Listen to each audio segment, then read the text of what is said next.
নমস্কার, আমি ঐশানী। আজকে আমার মায়ের লেখা একটি কবিতা আবৃত্তি করে শোনাবো। কবিতার নাম ঋতুরাজ। ওরা ঝরিয়ে দিল হলুদ পাতা, নতুন রঙে সাজবে বলে। উড়িয়ে দিল পুরনো ব্যথা, আনন্দেতে মাতবে বলে। ওদের আকাশ বাতাস সব কিছুটাই নতুন লাগে সময় হলে। অপেক্ষা শেষ ফাগুন বেলার, বসন্ত ঠিক এলোই চলে।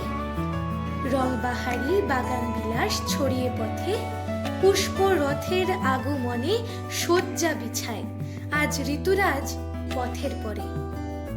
আবির পেল মেঘ বালিকা, ছড়িয়ে দিল পাখনা মেলে রক্ত পলাশ শিমুল মাদার, লাল দুলছে গাছের ডালে। এমন রঙিন মন উদাসী হয় না মনের ইচ্ছে হলে। সাজছে সবই, গাইছে কোকিল, আজ ঋতুরাজ আসলো বলে। নমস্কার।